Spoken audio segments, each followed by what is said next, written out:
Well, this is crazy. We were just driving back to the cabin after a different adventure and got caught in this crazy snowstorm. And it's coming down real bad. The roads are really bad. There's a bunch of people in the ditch. I'm going like 30 miles an hour. It's not good. Norm's a little stressed out. He's not loving this. He can tell this is not good. Anyway, this is the beauty of having a literal cabin behind me. I'm just gonna pull off and camp for the night. I got a bunch of groceries anyway, so me and Norm are just gonna pull off somewhere. Hopefully we can get off the road a little bit and spend the night and try to weather this snowstorm. It's supposed to just keep on snowing, but I think if we get a chance to let the plows come through and take care of business, that we can head out tomorrow maybe when the roads are better. Of course, it doesn't snow like almost all winter up here in Alaska. Here we are mid-April and winter has arrived.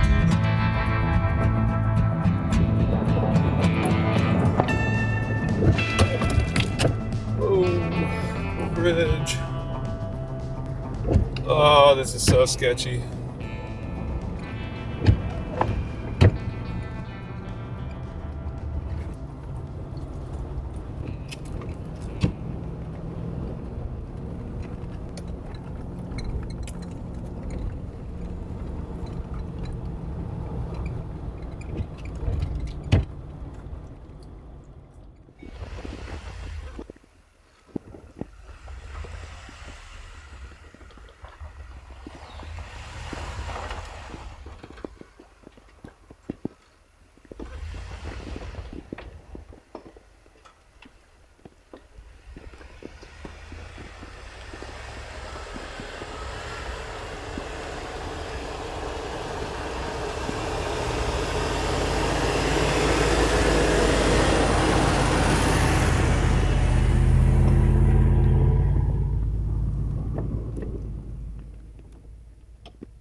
Well, that was insanely sketchy. I committed down this trail that I thought would be pretty wide and easy to get down. And then, as you guys can see, there's like over a foot of fresh snow and there was no turning around. Once I started down that trail, I had to keep my speed up, and I knew if I tried to stop on any of those hills, I would just get stuck. But we made it into this pull out, which is where I wanted to stay for the night. So I don't know how much more it's going to snow. We might be here a couple days. Oh my gosh, look at this. Wow.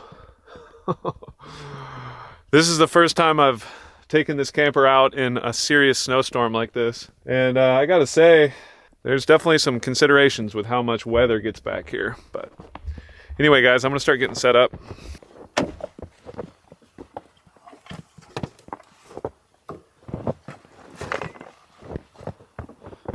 So I always keep a snow shovel with you.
Come on in, bud.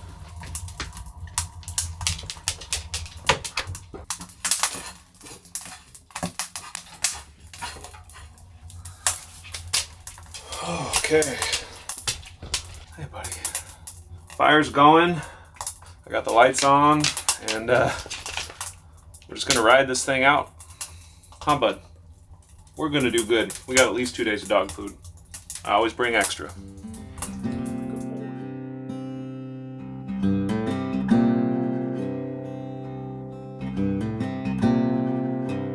No, we're fine. We're fine. We're doing good. Just wait till tomorrow to try to drive the rest of the way back. Yeah, we got enough food. Yeah, we got enough food for tonight and probably tomorrow. But hopefully we can get back tomorrow. All right. I love you too. All right. Bye.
He's got the zooms.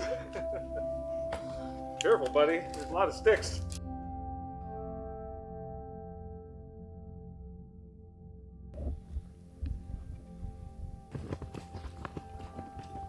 Ooh.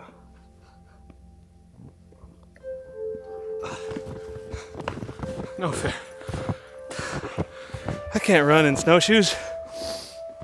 No fair.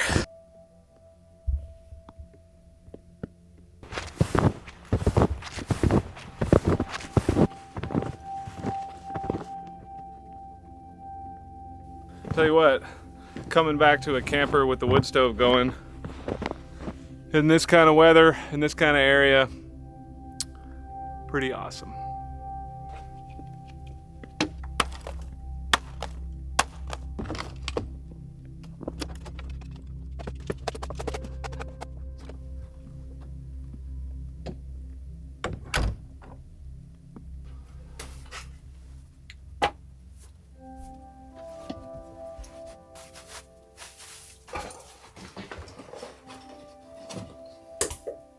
Well, I thought I'd take a second to do a quick tour for the newcomers to the channel of the tiny cabin on wheels. Just got it finished. This is like my 3rd or 4th time out with it. Yeah, I basically just built this 8x12 cabin on a double axle trailer. For the electricity, I basically just wired it like 110. It's not DC like a lot of camper builds. I use this EcoFlow power station to power the whole thing. It just has an inlet here and I can charge it from the box on the outside. Runs all the lights. Anything else I need electricity for, I've got outlets throughout. One over here in the kitchen. And this one's pretty strategically placed because if I ever need to charge up my faucet, I can just plug it in right there with a micro USB. But so far I haven't needed to charge it. That's a Dometic brand faucet. Works pretty well. I got this bed that Norman's on right now. It's a couch that slides out to a full-size bed. It's actually 49 inches instead of a full, which is 54 inches. But that's all I had room for with the dinette and the kitchen. And then since I wanted the kitchen to have more counter space, I put this like little bump out here so that way the bed would still slide out, but that I've got all this countertop here. Got a little wood stove in here. This is by Northwoods Fabrication out of Minnesota. Little small time wood stove builder, that's awesome. I used tempered glass for all the windows, so that way it's road ready. And it turned out to weigh 4,420 pounds fully loaded, which was a relief because my coupler's only rated 5,000. Got this dinette here, which is probably my favorite part of the whole thing. The table does pop out and drop down in between the benches for another full-size bed. And then space to store stuff underneath the benches. Fold up like that. I got a bunch of stuff under there. And then here's a better look at the kitchen. The stove is propane. It's got an oven, burners. It's all plumbed through the wall into the box out front where the big propane bottle is. And underneath, I've got my EcoFlow fridge. It's the EcoFlow Glacier. It's a battery-powered fridge. It runs about 2 or 3 days on a single charge, but it's not a big deal because I've actually got a plug back there to have it get charged up off my power station. One of the things I haven't done yet is finished building out this cabinet. Right now it's just a pile of junk with like cooking stuff and TP, but the sink is plumbed into a hose that goes out the bottom. And yeah, I'm gonna do like nice shelves in here and make everything organized. My wife is dead set on building a silverware drawer that will fit into that little angular spot. That'll be awesome. I think we're gonna build a whole drop-down loft for our baby. We've got super extensive build videos on putting this whole thing together. It's a 6-part series that I'm actually gonna be doing like a start to finish video of the whole thing too, just all in one. But in case you guys haven't caught all those, that's the tour.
I know instant mashed potatoes aren't exactly the most delicious thing, but it's what I happen to have with me. And I also happen to have steak. So you better believe I'm making instant mashed potatoes. So for those of you who don't know what I'm doing, this is called the reverse sear method. And I've settled in on this being the absolute best. Basically, you slow cook it in the oven at 250 degrees until the internal temperature is at 120. And then the steak is basically cooked like rare, like to medium rare on the inside, and then you sear the outside for like a couple of minutes. So normally what I do when I'm camping is I make a campfire and then sear it on the campfire, but it's snowing pretty good out there right now and I didn't want to have to dig out a spot and make a fire, so I'm just going to sear it on my cast iron with no oil. I have a little bit of butter. It's going to smoke up a storm in here, so I'm going to open all my windows and doors and just get this cast iron absolutely as hot as I can get it. And then we're going to pop this sucker on there for a minute on each side. And it should be pretty perfect when we're done.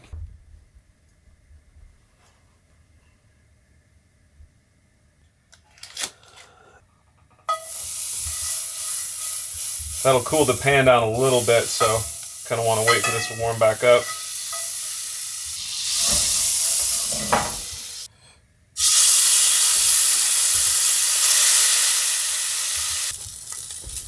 All right, that was 1 minute.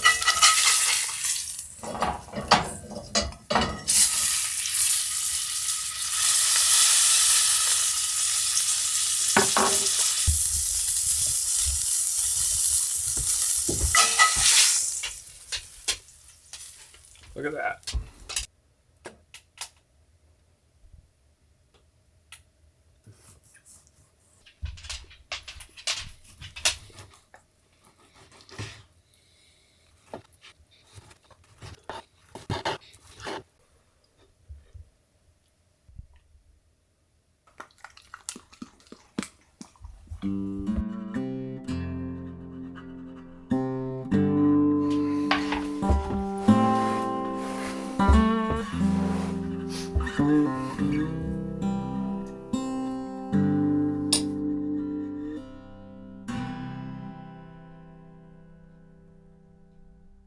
You want another bite of steak, Norm? Here you go, button.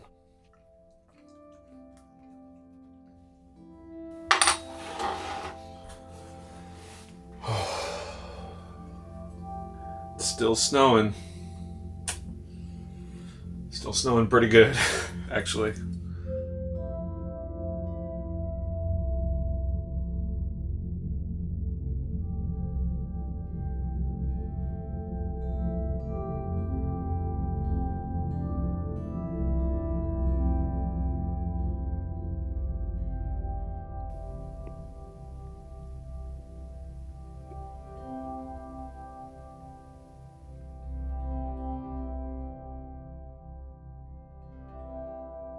It's quiet. I think it's really quiet. You can kind of hear the snow hitting the branches, and that's it. You don't realize just how much noise there is all the time until it's quiet. All the time. It's just some noise. And I think I probably have tinnitus because I do hear a bit of a ringing in my ear when it's this quiet. But it's pretty cool.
I decided to let the fire die out before bed instead of trying to like stoke it. It's just so dang warm in here. It's all spray foam insulated and it's a small space, and that wood stove just really does a good job of heating it up. And I didn't want to have it be too hot while I was sleeping. I like to sleep with it pretty cold inside the room and then warm inside the blankets. So anyway, I let the fire die out, and with no fire going at all, I woke up and it was 55 degrees inside and about like 25 or 27 outside. I can't remember. So that's pretty comfortable considering that there's literally no heat source for the entire night. Still was well above a comfortable temperature. So I started the wood stove, and now it's way too hot in here. I don't know if you guys can see, but it's now 78 degrees inside. So probably crack some windows, but in fact the other window's wide open and it's still 78 degrees in here. This little cabin just does so good. It's just so warm. I think even if it's like -40 or something crazy like that, this is just going to be super cozy. I might actually have to keep the wood stove going if it's that cold, but otherwise you just start a fire every few hours and it keeps it plenty warm. Get some breakfast going here and then think about trying to get out of here. I'm afraid that the snow fell really wet last night and then has frozen overnight, and getting out of this area might be tough, plowing through all that snow, because today's probably going to be pretty chunky. So we'll see.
Come on, let's go.